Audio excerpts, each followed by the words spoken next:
Hello friends, once again welcome to my YouTube channel that is the Bio Gainer classes. सबसे पहले हर बार की तरह ये मेरा चैनल है, आप लोग इसको कर लेना सब्सक्राइब। और सबसे पहले तो मैं आप लोगों को वेलकम कहना चाहूँगा। और आज बड़ी इंपॉर्टेंट क्लास है बीएससी सेकेंड ईयर वालों के लिए, और आज थोड़ा हटके टॉपिक है। आज हम बात करेंगे, देख सकते हैं आप जैसे कि लिखा है बीएससी सेकेंड ईयर केमिस्ट्री, ठीक है। और यहाँ पर हम देख सकते हैं जैसे कि लिखा है फर्स्ट पेपर, ठीक है, फर्स्ट पेपर है। और ये है आपकी इनऑर्गेनिक केमिस्ट्री, ठीक है।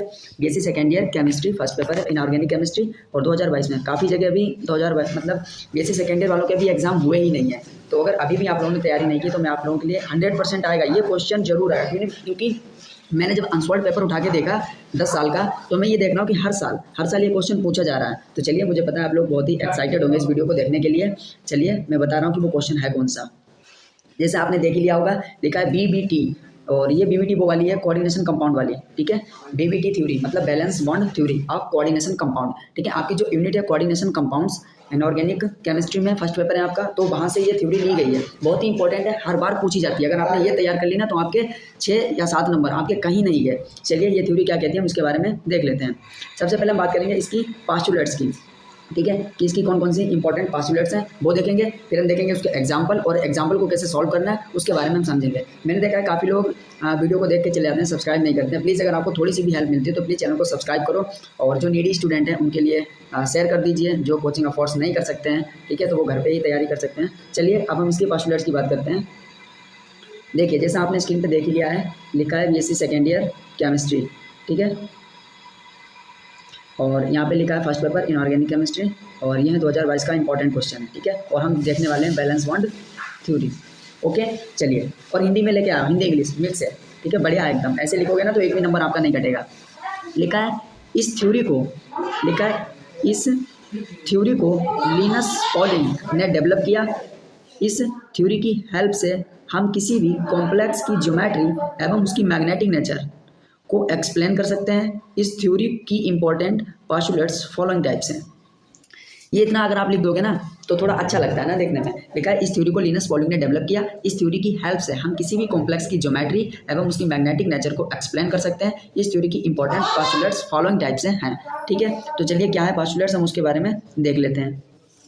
तो चलिए, जैसा कि आपने देख रखा है, यहाँ पे लिखी है पहली पोस्टुलेट्स, और यहाँ पे हम देखने वाले हैं। इसमें लिखा है सेंट्रल मेटल एटम, ठीक है। आपका कोई भी कॉम्प्लेक्स होगा तो उसमें जो आपकी सेंट्रल मेटल एटम, चाहे वो आयन हो, ठीक है, वो लिगेंड के साथ कोऑर्डिनेट बॉन्ड का फॉर्मेशन करती है। इस बॉन्ड के फॉर्मेशन के लिए वो अपनी, ये बात याद रखना कि N-1D, NS, NP and ND orbitals का यूज़ करती है। जनरली यहाँ पर हम N की वैल्यू 4 पुट करते हैं। अब ये 4 क्यों पुट करते हैं? आपने देखा होगा कि जो कॉम्प्लेक्स बनते हैं वो बेसिकली ट्रांजिशन मेटल से बनते हैं, और जो मेटल होती है वो 4th पीरियड में आती हैं। तो 4 की वैल्यू हम वहाँ से रखते हैं, इसीलिए ये जब 4 रखेंगे तो ये 3D हो जाएगा, ये 4S हो जाएगा, ये 4P हो जाएगा, और ये 4D हो जाएगा, ठीक है। चलिए, सेकंड पॉइंट हमारा क्या कहता है। देखिए, मैं केवल आपको ये याद करने के मेथड से बता रहा हूँ, ठीक है, कि आप इसको याद कर लें, उसके पॉइंट ऑफ व्यू से बता रहा हूँ। नहीं तो मैं आपको ऐसी बीबीटी पढ़ाता आपके एक बार दिमाग में ही आ जाती, लेकिन अब टाइम नहीं है तो आप इसे याद ही कर लो, उसी में फ़ायदा रहेगा आपका। चलिए, यहाँ पे लिखा है लिगेंड के पास, यहाँ पे लिखा है लिगेंड के पास एक सिग्मा ऑर्बिटल होती है जिसमें एक इलेक्ट्रॉन पेयर प्रेजेंट रहता है। इसी इलेक्ट्रॉन पेयर को सेंट्रल मेटल एटम एक्सेप्ट कर लेती है, और इस प्रकार मेटल एंड लिगेंड के बीच कोऑर्डिनेट बॉन्ड का फॉर्मेशन हो जाता है। इस प्रकार हम कह सकते हैं कि central metal atom Lewis acid and ligand Lewis base की तरह कार्य करती है। अब इसका मतलब क्या हो, आपने देखा होगा कि जो कोई भी कॉम्प्लेक्स आयन होता है उसमें 2 चीज़ें होती हैं ब्रैकेट के अंदर। एक तो आपकी सेंट्रल मेटल होती है और एक आपका लिगेंड होता है। और जनरली होता है कि जो लिगेंड होते हैं वो इलेक्ट्रॉन पेयर को डोनेट करते हैं, और जो सेंट्रल मेटल होती है वो एक्सेप्ट करती है। इसीलिए हमने बोला कि जो सेंट्रल मेटल एटम होती है वो लुईस एसिड की तरह कार्य करती है, और जो लिगेंड होता है वो लुईस बेस की तरह कार्य करता है। चलिए, मैं जल्दी जल्दी बना रहा हूँ क्योंकि वीडियो आपकी ज़्यादा लंबी ना हो जाए। और तीसरा पॉइंट देखिए क्या कह रहा है। तीसरा पॉइंट आपका कह रहा है कि कॉम्प्लेक्स के फॉर्मेशन में हुन्स रूल फॉलो होता है। कॉम्प्लेक्स के फॉर्मेशन में हुन्स रूल फॉलो होता है, परंतु जब कोई strong field ligand like ammonia, cyanide, carbon monoxide, मतलब ये आपका कार्बोनाइल है, ठीक है, की प्रेजेंस में हुन्स रूल ब्रेक हो जाता है और पेयरिंग स्टार्ट हो जाती है। ये क्या लाइन कह रही है, जब हम एग्जाम्पल करेंगे तो बहुत अच्छे से समझ में आएगी, ठीक है। हुन्स रूल का मतलब क्या होता है कि जितने भी ऑर्बिटल हैं सब में पहले एक एक इलेक्ट्रॉन भरते हैं, ठीक है। पेयरिंग नहीं करते हैं तब तक जब तक कि हमारी दूसरी खाली होगी, ठीक है। दूसरी ऑर्बिटल खाली होगी, हम पेयरिंग नहीं करेंगे, ठीक है। जब नहीं रहेगी तब हम पेयरिंग करेंगे। तो जब स्ट्रॉन्ग लिगेंड आ जाता है तो पेयरिंग स्टार्ट हो जाती है, ये ब्रेक हो जाता है। अगर आपसे कोई पूछे एक नंबर में कि बीबीटी थ्योरी जो है किस रूल को फॉलो नहीं करती, जब स्ट्रॉन्ग फील्ड लिगेंड प्रेजेंट होता है तो हॉर्न्स रूल को फॉलो नहीं करती। तीसरा पॉइंट हमने देखा कि कॉम्प्लेक्स के फॉर्मेशन में हॉर्न्स रूल फॉलो होता है, परंतु strong field ligand like ammonia, cyanide, carbonyl etc की प्रेजेंस में हॉर्न्स रूल ब्रेक हो जाता है और पेयरिंग स्टार्ट हो जाती है। चौथा पॉइंट देखिए क्या कह रहा है, बे कॉम्प्लेक्सेस लिखा है बे कॉम्प्लेक्सेस जिनके ऑर्बिटल में टोटल पेयर्ड इलेक्ट्रॉन होते हैं उनकी नेचर डायमैग्नेटिक होती है। हमें पता है कि ऑर्बिटल में अगर पेयर्ड इलेक्ट्रॉन है तो डायमैग्नेटिक नेचर होगी और अगर अनपेयर्ड है तो पैरामैग्नेटिक हो जाएगी, जैसा कि यहाँ पे लिखा है। क्या लिखा है कि बे कॉम्प्लेक्सेस जिनके ऑर्बिटल में अगर एक भी अनपेयर्ड इलेक्ट्रॉन है, ठीक है, 2, 3, 4 जितने भी होंगे, अनपेयर्ड अगर हैं चाहे एक भी, सबसे कम अगर एक भी है तब भी वो क्या हो जाएगा, आपका पैरामैग्नेटिक हो जाएगा। चलिए अगला क्या लिखा है, अब ये तो बात आप अपनी तरफ से लिख सकते हो कि बीबीटी के आधार पर डिफरेंट टाइप के कॉम्प्लेक्सेस के फॉर्मेशन को एक्सप्लेन किया जाता है। हम बात करेंगे एप्लीकेशंस ऑफ बीबीटी की, ठीक है, बीबीटी का क्या यूज है और कैसे इसको यूज करते हैं।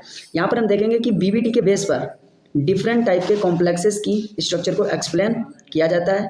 इसके आधार पर हम कोऑर्डिनेशन नंबर 4 और कोऑर्डिनेशन नंबर 6 वाले कॉम्प्लेक्सेस की स्टडी को फॉलोइंग टाइप से करेंगे। जरूरी नहीं कि हम केवल इससे कोऑर्डिनेशन नंबर 4 कोऑर्डिनेशन नंबर 6 वाले ही कॉम्प्लेक्स को एक्सप्लेन कर सकते हैं। कोऑर्डिनेशन नंबर 2 है, 5 हुआ, ठीक है, ऐसे भी कॉम्प्लेक्स होते हैं, लेकिन हमारे जो सिलेबस में वो हमें 4 वाला इंपॉर्टेंट है, ठीक है, कोऑर्डिनेशन नंबर 4 और कोऑर्डिनेशन नंबर 6 ये हमारे लिए इंपॉर्टेंट है। चलिए आगे देखते हैं क्या लिखा है।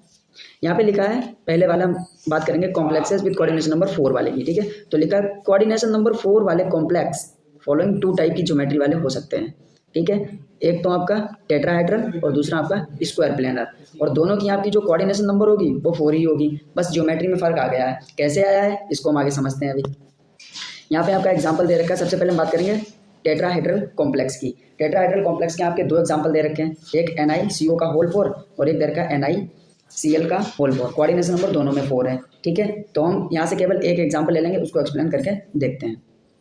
चलिए यहाँ पर हम NiCO होल 4 वाले को चेक करते हैं कि इसमें कैसे किस तरह से क्या हमें लिखना रहता है, ठीक है, एक भी नंबर नहीं कटेगा। अगर आपने इस तरह से लिख दिया ना तो एक नंबर नहीं कटेगा, बहुत ही मस्त लिखा है। यहाँ पे लिखा है NiCO का होल 4। अब आपको इसमें ये पहचानना है Ni जो आपकी सेंट्रल मेटल है और जो CO ये आपका लिगेंड है और ये एक स्ट्रॉन्ग फील्ड लिगेंड है। देखो ये कैसे पहचानेंगे कि स्ट्रॉन्ग फील्ड लिगेंड है या वीक फील्ड लिगेंड है, तो एक जनरल तरीका आपको बता दे रहा हूँ। जैसे कार्बन और नाइट्रोजन डोनर वाले, जहाँ पे आपको कार्बन लिगेंड में और नाइट्रोजन दिख जाए तो वो आपका स्ट्रॉन्ग फील्ड लिगेंड हो जाएगा, बाकी अदर जितने भी वो आपके वीक फील्ड हो जाएंगे। लेकिन ये कोई थ्योरी नहीं है, कॉन्सेप्ट बिल्कुल पक्का नहीं है, लेकिन आपका काम चल जाएगा। चलिए यहाँ पे लिखा है कि ये एक न्यूट्रल कॉम्प्लेक्स है। कैसे पता लगा, कोई भी चार्ज नहीं है कॉम्प्लेक्स पे, इस कॉम्प्लेक्स पे कोई भी चार्ज आपको दिख रहा है नहीं है, तो ये आप अपनी तरफ से ऐसे लिख सकते हो, ये याद करने की जरूरत नहीं है। ये एक न्यूट्रल कॉम्प्लेक्स है, अर्थात इसकी ऑक्सीडेशन नंबर 0 है। बताओ कोई दिक्कत है इसको लिखने में, जब न्यूट्रल ली है तो ऑक्सीडेशन नंबर 0 हो गई। अब देखिए इस कॉम्प्लेक्स में सेंट्रल मेटल एटम की कोऑर्डिनेशन नंबर 4 है, ये भी आराम से लिख दोगे, कोई प्रॉब्लम नहीं है इसमें भी। अर्थात सेंट्रल मेटल एटम को 4 लिगेंड्स को अटैच करने के लिए 4 वैकेंट ऑर्बिटल्स की रिक्वायरमेंट होगी, जरूर होगी। 4 लिगेंड को उसको अटैच करने तो वैकेंट ऑर्बिटल तो चाहिए। इस कॉम्प्लेक्स में स्ट्रॉन्ग फील्ड लिगेंड की प्रेजेंस की वजह से इसमें पेयरिंग हो जाएगी, पेयरिंग तो होनी है क्योंकि स्ट्रॉन्ग फील्ड लिगेंड प्रेजेंट है यहाँ पे, ये देखिए, ठीक है, ये देखिए स्ट्रॉन्ग फील्ड लिगेंड है, और जिससे 4s ऑर्बिटल के इलेक्ट्रॉन 3d ऑर्बिटल में पेयर्ड हो जाते हैं, इसलिए इनकी नेचर डायमैग्नेटिक हो जाती है, ठीक है। और देखिए क्या है इसमें प्रेजेंट sp3 हाइब्रिडाइजेशन, इसकी geometry, magnetic movement and magnetic nature को फॉलोइंग टाइप से शो करते हैं, ठीक है। अगर आप IUPAC नेम भी लिख दोगे ना तो आपका ये भी क्वेश्चन तैयार हो जाएगा, 1 नंबर में पूछा जाता है। चलिए हम इसका IUPAC नेम करते हैं, तो IUPAC नेम क्या है इसका, टेट्रा कार्बोनाइल निकल 0। देखिए हमने कैसे किया इसका IUPAC, आप इधर देख लीजिए। सबसे पहले कैटाइन लिखते हैं ना, नहीं है कोई तो सबसे पहले हम लिगेंड लिखेंगे, तो यहाँ पे 4 कार्बोनाइल लिखे तो टेट्रा कार्बोनाइल निकल, चार्ज है ही नहीं तो ब्रैकेट में 0 लिख देंगे, ठीक है, इस तरह से। अगर आप लोग बताओगे तो मैं IUPAC नेमिंग कैसे करते हैं उसकी भी वीडियो बना दूंगा। और चलिए अब ऑक्सीडेशन नंबर की बात कर लेते हैं, ठीक है, ऑक्सीडेशन नंबर। तो देखिए X प्लस जो आपका निकल था तो उसको हमने X मान लिया, ठीक है, उसको हमने X मान लिया, और जो कार्बोनाइल है वो कितने हैं, 4 हैं, और इस पे 0 चार्ज होता है, याद रखना CO पे 0 चार्ज होता है, इसलिए 4 0 = 0। तो जब ये 0 ही है तो ओवरऑल चार्ज क्या होगा, X = 0, ऑक्सीडेशन नंबर आ गया। कोऑर्डिनेशन नंबर कैसे निकालते हैं, ये एक फार्मूला होता है, ये आपको याद करना है, ठीक है। Number of ligands into density, number of ligands इसमें देखिए कितने प्रेजेंट हैं, नंबर ऑफ लिगेंड्स यहाँ पे 4 हैं, ये देखिए 4 हैं, ठीक है, और देखिए नंबर ऑफ लिगेंड्स कितने हैं, 4 हैं। डेंसिटी मतलब कितने डोनर एटम है, उसमें कार्बन ही डोनर मतलब ऑक्सीजन डोनर एटम है, ठीक है, कार्बन डोनर एटम है, ठीक है, उसमें एक ही है तो ये 4 हो गया, ठीक है, तो इसकी कोऑर्डिनेशन नंबर 4 आ गई। ठीक है, मतलब इसको 4 वैकेंट ऑर्बिटल चाहिए। इलेक्ट्रॉनिक कन्फिग्रेशन कर लेते हैं निकेल का एटॉमिक नंबर 28 होता है, आर्गन 18 तो इसमें आ गए आर्गन तक। अब 3d8 4s2 अगर आप लोग समझो ना तो इसको कैसे लिख सकते हो, जैसे एक तरीका भी है, जैसे यहाँ पे 28 लिखे हैं ना, तो ये अपना दिमाग लगा लो, 8 हमने 3d में भर दिया और ये जो 2 दिख रहे हैं आपको ये 4s2 में भर दो। जैसे समझो ये 3d8 है, तो ये जो 8 आपको दिख रहे हैं इसमें ये वाले, तो इनको आप यहाँ पे लिख दीजिए 3d8 में, और ये जो 2 दिख रहे हैं इसको 4s2 में कर दीजिए। बस एक्सेप्शन याद रखना, बाकी तो सभी में सही हो जाता है। ठीक है, तो ये इसका इलेक्ट्रॉनिक कन्फिग्रेशन होगा आर्गन 3d8 4s2। अब इसके हम हाइब्रिडाइजेशन को देखते हैं। ठीक है, हाइब्रिडाइजेशन देखिए, तो हमने 3d इस तरह से बना लिया, 4 तो है ही नहीं तो इसी को हम बना लेंगे। तो ये हमने बना लिया इसके ऑर्बिटल, और ये 4s के हैं और ये 4p के हैं। अब ये देखिए कि ये स्ट्रॉन्ग फील्ड लिगेंड है या कैसा है। ठीक है, तो स्ट्रॉन्ग फील्ड है ही, हमने देख लिया था। तो अब ये इलेक्ट्रॉन भर दीजिए, 8 इलेक्ट्रॉन हमने भर दिया।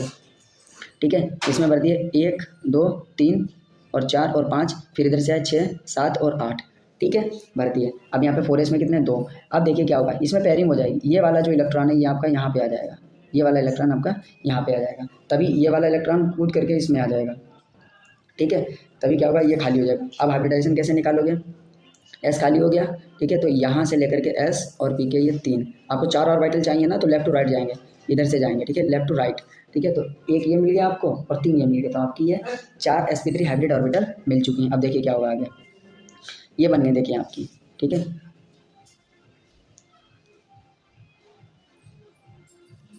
ये आपकी देखिए बन चुकी हैं sp3 हाइब्रिड ऑर्बिटल। ठीक है, अब देखिए ज्योमेट्री इसकी क्या हो जाएगी, हमें बताया कि जब sp3 हाइब्रिडाइजेशन होता है तो ज्योमेट्री कैसी होती है, टेट्राहेड्रन। ठीक है, sp3 हाइब्रिडाइजेशन की ज्योमेट्री कैसी होती है, टेट्राहेड्रन। तो हमने ये टेट्राहेड्रन लिख दिया और इसको बना भी दिया। ठीक है, चलिए देखते हैं, ये बिल्कुल आप ऐसे ही बना लेना। ठीक है, टेट्राहेड्रन देखिए, एक लिगेंड ये, एक लिगेंड ये, एक लिगेंड ये, एक लिगेंड ये है, और बीच में सेंट्रल मेटल है। ठीक है, इस तरह से बनाना है।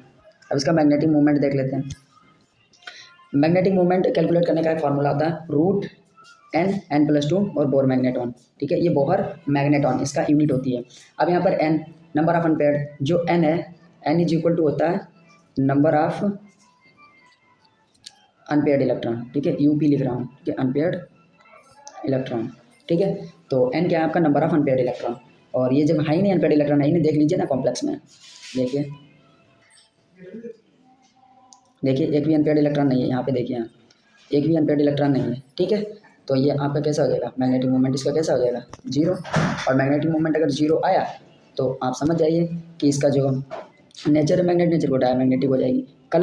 कलर इसमें आप केवल आप ये बता सकते हो कि ये कलर्ड है या कलर लेस है, एग्जैक्ट कलर नहीं बता सकते कि ये लाल होगा, पिंक होगा, गुलाबी होगा। ठीक है, तो ये केवल कलर और कलर लेस में बता सकता है। ठीक है, एग्जैक्ट कलर नहीं बता सकता। यहाँ पे डायमैग्नेटिक है, इसका मतलब ये कलरलेस है। ओके, चलिए EAN कैसे कैलकुलेट करेंगे, EAN का एक फॉर्मूला होता है जो कि होता है atomic number minus oxidation number plus 2 into coordination number.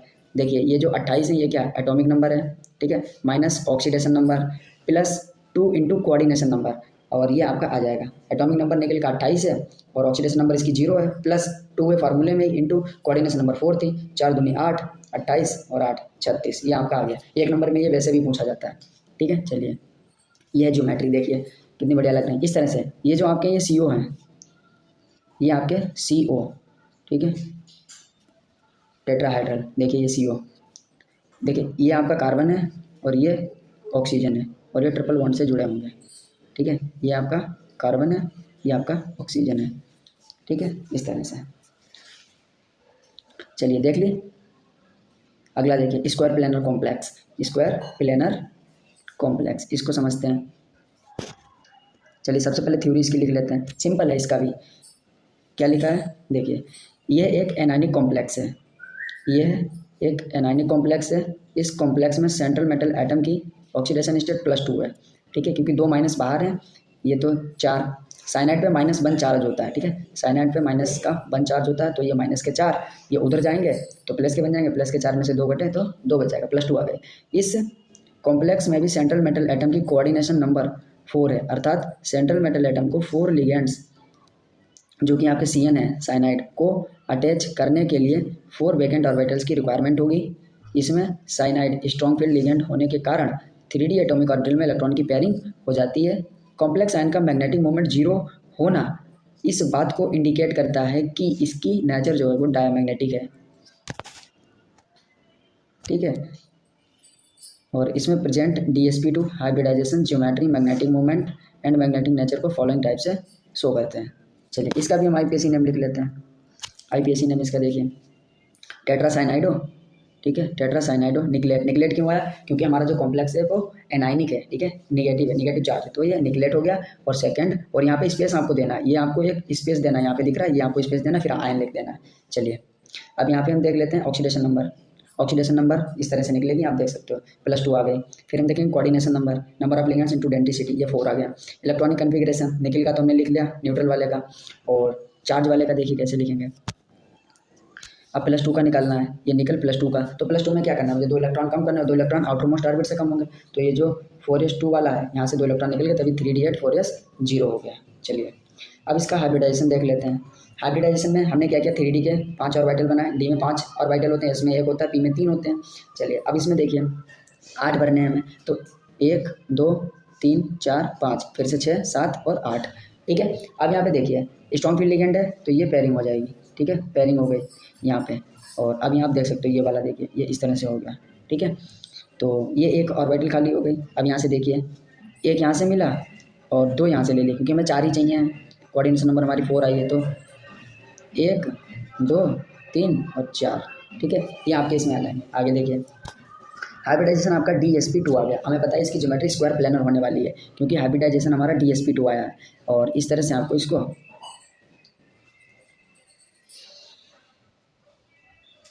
Fill कर लेना है, ठीक है। देखिए इस तरह से ये आपकी DsP2 hybrid, 4 DsP2 hybrid orbital आपकी बन चुकी हैं, और इसमें साइनाइड आ जाएगा, इसमें आ जाएगा, इसमें, ठीक है, इस तरह से। अब इसकी हम ज्योमेट्री की बात कर लेते हैं। ज्योमेट्री देखिए इसकी क्या आ गई, स्क्वायर प्लेनर, ठीक है। मैंने बोला भी था कि जब DsP2 हाइब्रिडाइजेशन होता है ज्योमेट्री स्क्वायर प्लेनर होती है, और इस तरह से स्ट्रक्चर आपको बनानी है इसकी, ठीक है, स्क्वायर प्लेनर की। चलिए मैग्नेटिक मोमेंट देख लेते हैं। मैग्नेटिक मोमेंट इसमें भी देखिए ये फार्मूला हो जाएगा n+2 बॉल मैग्नेट्रॉन, n = 0, ठीक है। n क्या है, नंबर ऑफ अनपेयर्ड इलेक्ट्रॉन, तो ये μs मतलब मैग्नेटिक मोमेंट 0 हो गया। और मैग्नेटिक नेचर डायमैग्नेटिक हो जाए, क्योंकि सभी पेयर्ड इलेक्ट्रॉन है, कलर इसका कलर लेस हो जाएगा ये। और EAN मैंने फार्मूला आपको बताया था, एटॉमिक नंबर माइनस, शॉर्ट में लिख दे रहा हूँ, ठीक है।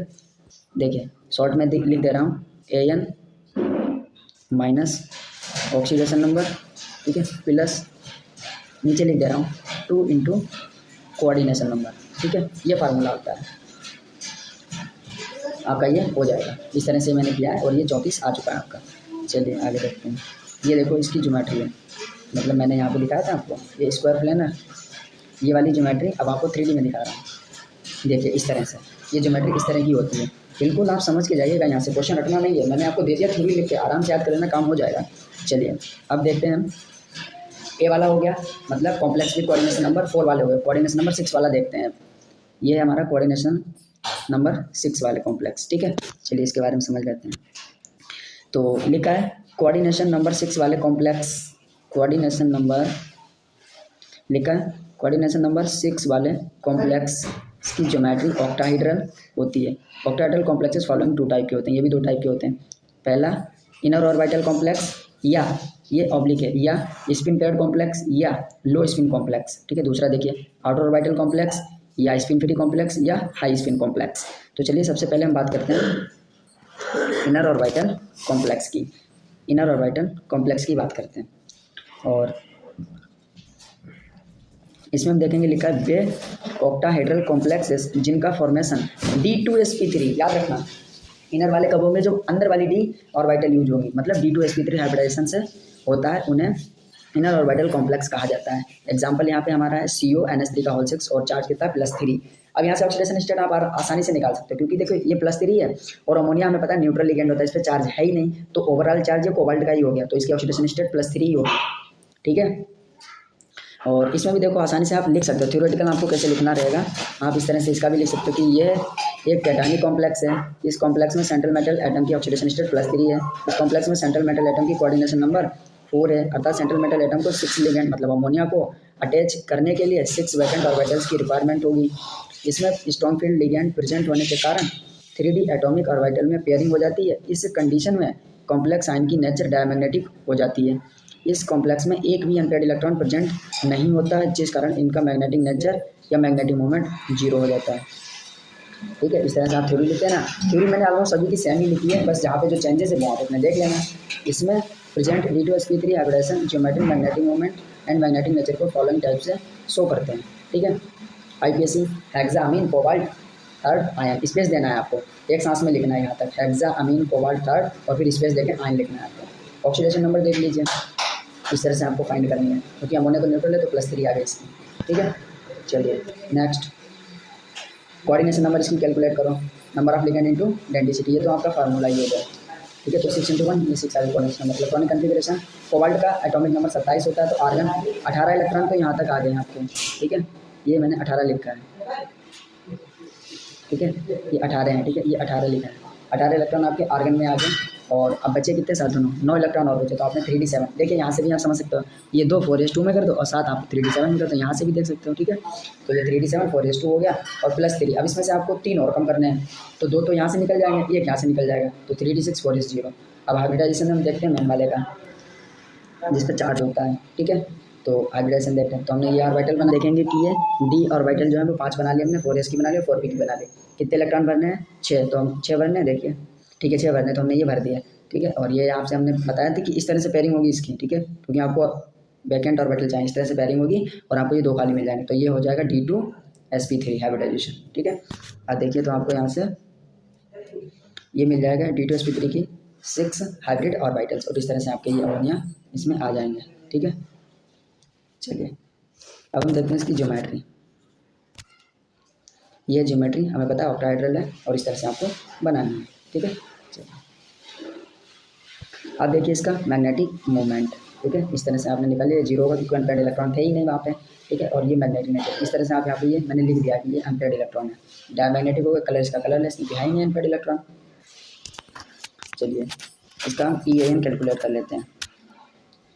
EAN atomic number minus oxidation number +2 into coordination number, तो इस तरह से आप इसको कैलकुलेट कर सकते हो। अब देखते हैं दूसरे वाले को, आउटर ऑर्बिटल कॉम्प्लेक्स को।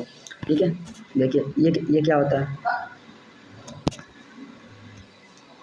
लिखा है कि वे ऑक्टाहेड्रल कॉम्प्लेक्स जिनका फॉर्मेशन sp3d2 हाइब्रिडेशन से होता है उन्हें आउटर ऑर्बिटल कॉम्प्लेक्स कहा जाता है। ये एग्जांपल आपको दे रखा है, इसके बारे में भी लिख दो।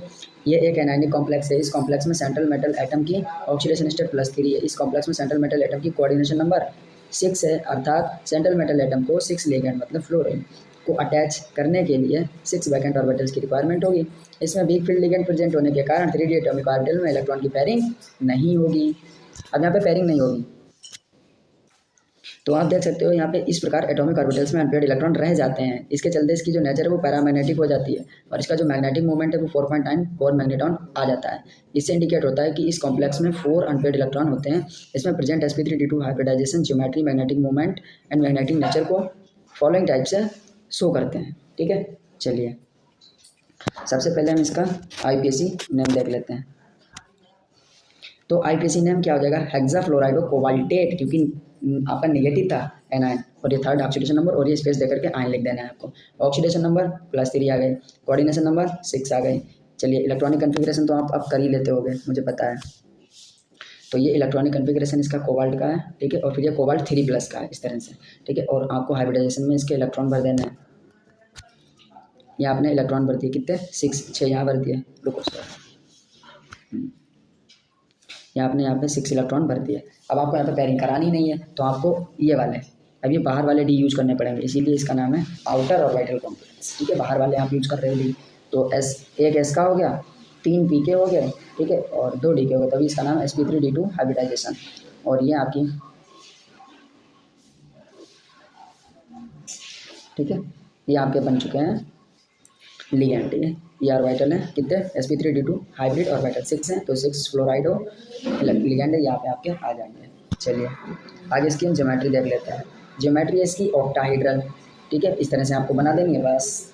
और याद रखना क्वेश्चन इतना लंबा भी पूछा जा सकता है या इसका कोई एक पोर्शन पूछा जाए। आपसे ऐसे कह सकते हैं कि डिस्क्राइब द बीबीटी के बारे में बताइए और उसके बेस पर कोऑर्डिनेशन नंबर 4 वाले एग्जांपल को समझाइए, तो 6 वाले आपको समझाने नहीं तो जल्दी हो जाएगा। अगर आपसे 6 वाला पूछ जाए तो 6 वाले समझा देना। ठीक है, इस तरह से ये देखिए ऑक्टाहेड्रल ज्योमेट्री, देखिए किस तरह से ये लगे हैं सारे फ्लोराइड। एक एफ ये होगा, एक एफ ये होगा, एक एफ ये होगा, एक एफ ये, एक एफ ए और एक एफ ए, इस तरह से।